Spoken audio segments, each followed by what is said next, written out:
What's going on, guys? It's Charr here, and I'm finally back with maybe a new first or another video depending on where you're coming from. It's been a long time since I've recorded, edited, uploaded a video, but today we're just not going to talk about that in this video. We're just going to get right to it. Today I'm going to be talking about why you should play Marvel Champions, kind of sell it to you maybe in sort of a salesman kind of way, because there's a lot of how to play the game on YouTube, but there's not a lot of why. And I'm hoping to give you that today in this video and give you a bit of the TCG player perspective, which is how I got into the game initially. Let's briefly start by talking about what Marvel Champions is. The best that I can describe Marvel Champions is that it's a mix between both a board game and a trading card game. Fantasy Flight Games, the creators, have coined this term. I'm not sure if they're actually the ones who made it, but they describe it as a living card game. Essentially, this means that there are set releases throughout the year. Every time you buy a release, you know exactly which cards you're getting, whether it's the hero card or a villain card. There's no random elements. If you buy a hero pack for someone that you're interested in, you know exactly what you get before you buy it. This is kind of a breath of fresh air when I came from other different TCGs, namely Pokemon and One Piece, because although I love the gameplay, the moment-to-moment decisions and things like that in those games, when a new set comes out, you kind of have to keep up with the latest releases. You kind of have to buy new cards to update your deck, or you're kind of left behind. And it's sort of this never-ending cycle where if you want to keep playing the game, at least in local tournaments and whatnot, you have to keep investing into the product or in singles, which can feel kind of bad depending on your financial situation and where you're coming from. But I still think Marvel Champions is a great game for players like that, because you will see with the couple of bullet points I have coming up here. Let's start with point number one. It's the high diversity. So I'm going to go through a couple points here, and there's going to be a couple bullet points on that slide to guide me through, but most of it's going to be off the cuff. So my number one reason why a TCG player would like Marvel Champions is the high number of diversity. There's currently 52 different heroes and counting, ranging from Spider-Man to Avengers to Guardians to X-Men and things like that. If you like the Marvel IP, the high diversity will definitely be a big selling point for you. You fight against numerous Marvel villains from across its entire history. There's a ton of villains and content from the many years Marvel has been creating and producing comics, and there's not a lot of overlap between game to game, matchup to matchup. There's basically an infinite number of possibilities you could do in this game, and it's really fun for that reason. And even if you're not the biggest fan of the IP, the way that the characters play and they express their mechanics, some are stronger than others, of course, but you will find something that will click with your individual playstyle easily. There's just so many options. There's so many things that you can do in the game, and you will find it out very quickly within your first couple of games. The number two reason I have for starting Marvel Champions is the ability to learn and grow as a player at your own pace. So the game has a lot of different modular difficulties. The basic difficulty is standard. That's where I've got a lot of my games in. I've recently been transitioning into the harder difficulty, which is expert. Expert definitely is a big jump in difficulty for once you think you've had that mastery over the game. The villains start out stronger, they hit you harder, or they put pressure on the board more early. Whereas standard, it gives you a bit of time, a bit of leeway to make a couple mistakes. Expert really takes that away, and there's even ways to make it to make certain villains easier and harder. You can do things like heroic challenges, which changes the amount of bad things that happen to you during the villain phase, or you can make it even easier by changing out recommended modular sets for something that isn't much of a challenge. There's also so many great resources in this game, which is the main reason I got into it, and I guess I fell in love with it as much as I did within the past couple of months. Between YouTubers, the Hall of Heroes, and Marvel CDB, there's just so many resources for you to learn about the game, interact with the community, which is getting into this third point here, and just truly learn and improve as a player.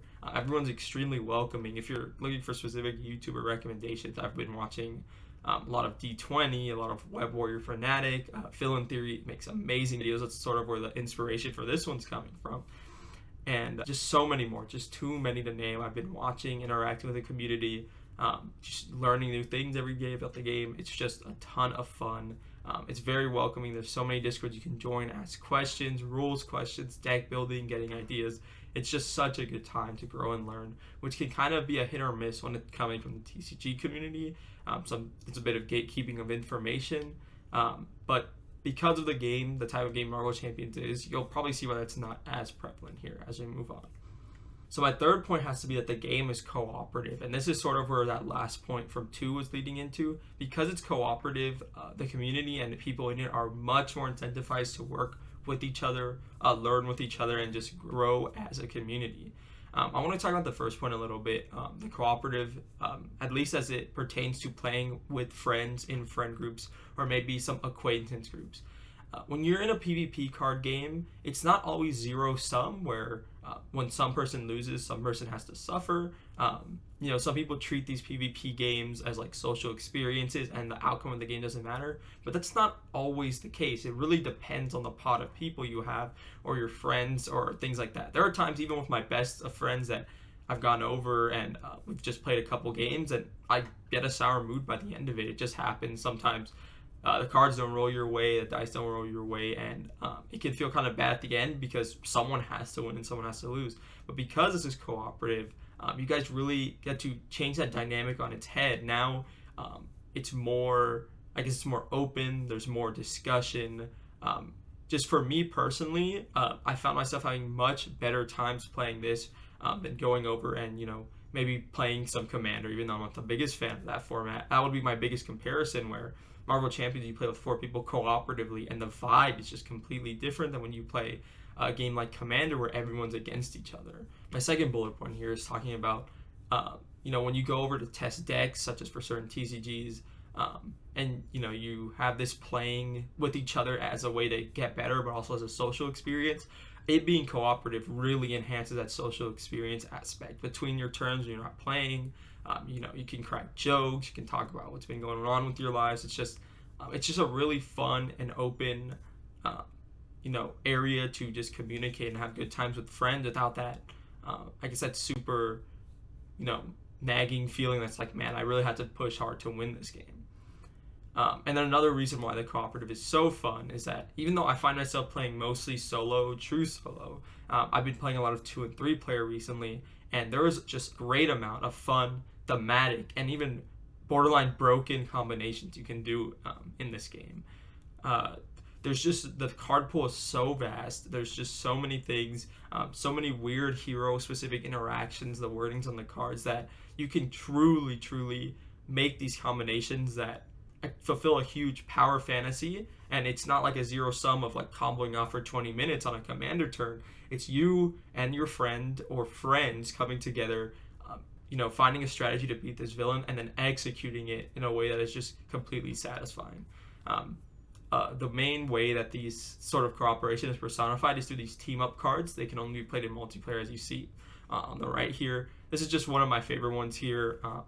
Without knowing too much about these heroes or anything, because this is the first video on the channel, a team up card means you need to have both of the characters on the table. So this has Iron Man and War Machine. And what this does is you play this card and it helps them both get their engines going. It helps them have a more productive turn. And it's not impossible to play in solo, but it's so much easier to play in multiplayer, and you both reap that benefit to where you get to beating that villain faster. It's a ton of fun, and the cooperative is really a big selling point for me. So we're going to move on to number 4 here. You're hearing me talk a lot about the game, but we're not talking about really a lot how the game plays. And I want all the TCG players to know that all your beloved types of play are in this game and present. They didn't go anywhere. There's so many familiar TCG archetypes you're familiar with that can take down the multitude of different villains in this game. You can go build rush strategies with aggression decks, or maybe their hero leans really hard into it. The control in this game, it's sort of been termed by the community as building out. When you build out as a hero, you're getting a lot of upgrades into play, but as you're doing that, you're trying to make sure the board isn't getting out of control. And once you have all your upgrades, a critical mass of upgrades, and the board is in control, you start making that push, and within 1 or 2 turns of, I wouldn't say abusing, but utilizing all those upgrades you've been putting out throughout the course of the game, you're able to burst down villains, very quickly, turn count wise. The build out can usually take some time. They're sort of mid-rangey decks. Some heroes only have a couple things they want to put out on the table to help them out, and then they want to start pushing the villain because they don't really have that potential in that late game to really grind, continue building out and controlling the board. At a certain point, they have to make that decision where they want to push. Voltroning is something that I wasn't really familiar with a lot of different card games, but I know it's a term in Magic, I think is where it comes from. This is a type of play that was new to me. It deals with getting an ally very strong and using that ally to help you push your advantage in the game. That's not a play that I'm very familiar with as a player. I don't think I've ever done it, but it is something that is possible. And I want to say some heroes are more inclined to certain types of play and deck builds than others, but they are not locked into that. You'll see a hero like Wolverine, and his signature upgrades make it really cheap and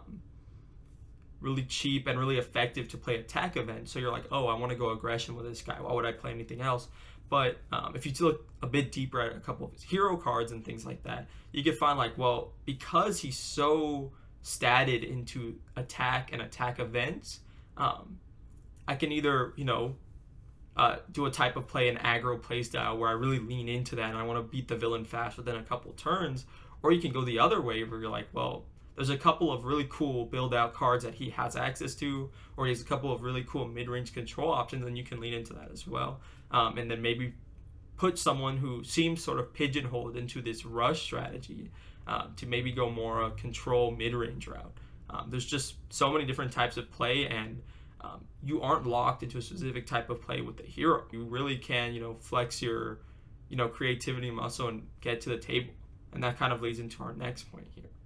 Our next point here being deck building. As I mentioned earlier, the game is 5 years old, which means there is so many cards in the card pool, and there's so many combinations of possibilities and things like that you can do in this game. So I was stating a bit in the last point, rather than choosing to build towards your TCG playstyle, within the confines of the game, you can build towards a character's theme. So maybe you want it to be really thematic. You're making an Avengers, you're playing Captain America. You want to make sure all your allies and everything are Avengers themed, Avengers related, and that's something you can do. Or maybe you're trying to fight the hardest villains there are. You're talking about Expert Ronin, Expert Venom Goblin, and you really want to make a powerful deck. The theme does not matter to you as much, so you just want the best cards that work the best with the hero you've chosen. Then there's a bit more specific. Traits and theme are sort of similar, but not always. An example of a trait build would be sort of what I have shown on the screen here, but I'll get more into that example at the end. That you can build towards a specific aspect. In Marvel Champions, there are 4 main aspects plus 1 side aspect, is like how I like to call it. There's protection, aggression, leadership, and justice, and then the last aspect is pool. But every hero is usually required to have 1 aspect at most. Some heroes can break the deck building rules, but those are unique cases rather than the norm. But again, you have those 4 plus 1 choices of aspects for every hero you pick up. Regardless if you think it's going to be good or not, you have that ability to deck build and try it out. And if you're not a big deck builder, like how I was at the beginning, and I still don't think I'm the greatest, but I'm improving, it's easy to start trying and adjusting decks you found on Marvel CDB. I had a screenshot of that on a screen on one of the earlier points, but this is easily the best website and resource I found when I was learning about the game, getting better and improving at the game. People can post their own deck lists. You can try them out for yourself, maybe find a couple of cards you don't like here or there, switch it out, and then realize as you sort of net deck, it gets a bad term in TCGs, but as you net deck all these decks, you'll find sort of patterns that people put into decks, or like ways that people build decks, and you can choose to either build your own decks in that way, or you can deviate completely and just try something out of left field. An example of something that I really thought was cool, I picked up Iceman a month or 2 ago when he came out, and I saw his upgrade here. The Ice Slide gave him the aerial trait. I thought that was really interesting, especially because like he's not a character you really think of like flying or having wings or things like that, but I mean, I guess the Ice Slide, he's in the air, and I'm like, is there any specific aerial cards I'd want to like try and make work with him with this Ice Slide? So I was like, okay, let's throw him in protection and try and put him on this Ever Vigilant card. What this one does, it gives him a ready, which Iceman loves, and it removes threat from the main scheme, which is another one of his weaknesses. I thought I patched up 2 of his weaknesses very well, but you can only use it if you're aerial. So I'm like, okay, I'll throw this in here. Maybe I can find some use of it out of when Ice Slide is on the table. And regardless if this worked or not, I would say it was somewhat effective. The fact you don't always want to play Ice Slide when it comes up, but it wasn't the point. It was the fact that I found something I wanted to lead into. I tried it. I saw whether I liked it or not, and then I could go on and adjust it and become a better deck builder and a better player from trying that out. We're going to move on to the last point I have here, which again deals with more of the mechanics of a TCG and how that applies to Marvel Champions. Marvel Champions at its core is a card game. So all of your same TCG concepts that you have learned and honed apply here. Things like tempo, card advantage, effective cost, consistency, and more. Just all of those things apply here. You have to think about when you're playing a card from your hand, is this the most optimal card that I can be playing right now? Do I have enough resources to play this card and other cards in my hand? Or maybe do I do a slightly weaker initial play just so I have this card for a later turn to put on the board? There's so much strategic depth in the game between your hero cards, how they interact with the villain cards and the different villains. There's so many different villains in this game, definitely well over 30.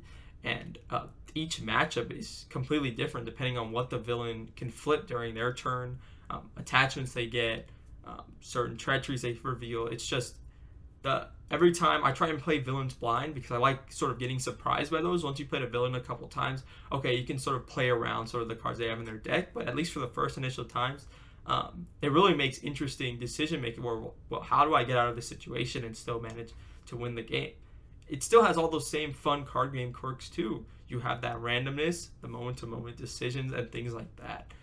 Just some of my most memorable experience in this game is like, well, there's only like a 1 in 10 chance this works, but it's my only line to victory. Every other choice I make this turn leads me to losing the game, and usually this encompasses flipping down into my alter ego and hoping the villain doesn't scheme out. But when he doesn't scheme out, it's like, well, I took this calculated risk. It was the only line I had to winning, and I was able to win.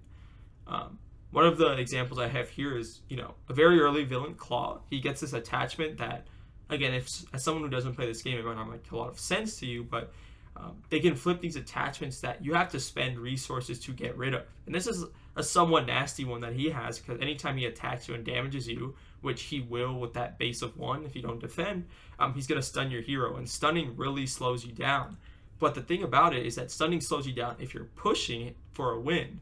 So some people might opt to leave this on Claw because, okay, it's a +1 attack boost, but if I'm not planning to attack him anyways, the stun doesn't really matter to me. And so there's all these different choices you make where, yes, it's kind of nasty, he gets an extra attack, he stuns you, and he can, but it's sort of up to you whether you, what you do with this card. Do you want to get rid of it the turn he puts it on the board? Do you want to maybe use an ally? Maybe your deck has an ally like Sunfire that removes these villain attachments for basically free, which is like the cost of playing him.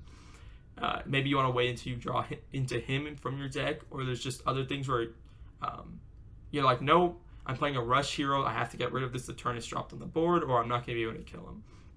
And so there's just all these different choices that sort of, butterfly into all these different paths a game can take with the villain flips, and just makes for a really deep, enriching, and fun card game experience that, I've just never really had anything like it. So that was the video for today. I hope you guys enjoyed what I had to say and were able to understand maybe a little bit of why I fell in love with this game and why I think you should play it as well. I'm coming from this TCG perspective, as I said earlier. I was sort of burned out with this cycle of having to invest into new cards, having to buy the newest cards, and then going to play at tournaments against people who are playing, stronger decks than I was. I guess another major thing with Marvel Champions is that there's no predefined meta. Since you can choose your difficulty level, if you love a hero, you can play that hero to death and find success with it. There's no sort of stigma between, standard versus expert. People enjoy this game in their own way, and you will find a way to enjoy it too. Trust me, if you give it a chance. That's it for me. Let me know what points you agree with or disagree with in the comments below, or if you have any additions to the list that I provided here today. I'm curious to see what you guys have to think on why people should play Marvel Champions coming from a TCG perspective, and maybe you have some insight that I didn't have. Please subscribe, leave a like, comment down below. I'm going to try to be making more videos like this in the future, at least twice a week. Thank you so much. I'll see you guys next time. Bye.